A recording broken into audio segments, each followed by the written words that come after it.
I'm gonna say it today, so we can prep for next year. Norfolk State is not a 16 seed. Just want you to know that they're not. Very well coached, very disciplined. Um, I mean, they play for 40 minutes.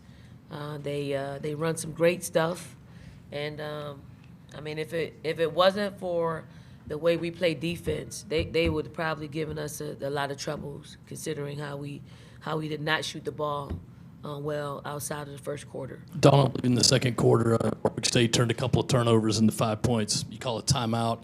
One was the message of that timeout. Two, I don't think that you're much of a fan of calling those in the middle of runs, but why did you feel necessary to go ahead and do that? I mean, I just thought we were just. I mean, we made some pretty good plays, just natural in the flow, and then I thought we just tried to force things that weren't there, or just try to make a spectacular play rather than just simplifying. And it happened more than once, and I just felt like it was time to just let our players know that. I mean, we don't want to give people opportunities. I mean. And at halftime, they had 7 points off our turnovers and 7 points off our offense, seven second chance points. They had 18 points total. And then two of the 4 points that they had were just they stepped through us. We had a pretty good defensive stop. I mean, our defense was doing its job.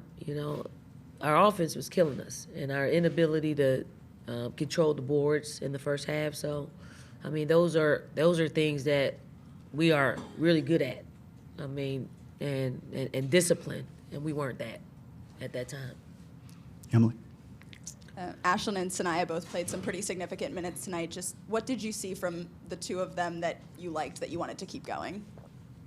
I mean, they've been practicing well, and I just tried to get them in the game with some of our older players, just to give them some experience, because we don't know what our seniors are going to do. They all could leave, and I would like for some of our young post players to really get some experience playing in big games and having to be counted on, and give them some experience to understand that it's going to take more than what they did today for us to be successful next year.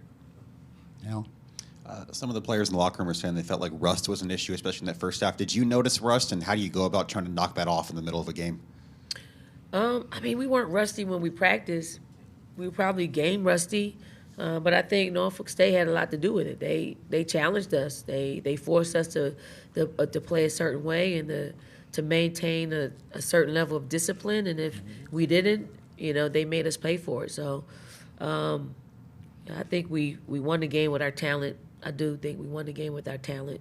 And then we had at the free throw line, we weren't great, but we forced them to have to play us and our length. So obviously, moving forward, we can't rely on that because you have South Florida team that's going to fight and do what they need to do to get a win.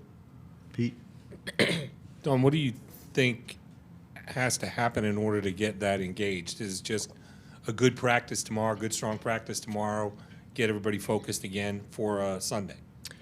I mean, yeah, they're focused, but sometimes they lose focus in the thrill of wanting to, hear the crowd cheer loudly. I mean, I think that's enough. I mean, the timeout is uncharacteristic of me, so I think it was uncharacteristic of them. So I think we both got the point, and we'll practice tomorrow to get ready for South Florida, and hopefully we'll have a better outing from the free throw line, from just us having a 40-minute commitment to what we need to do on offense. I know our defense will show up because that's what we do, and then let the chips fall where they may.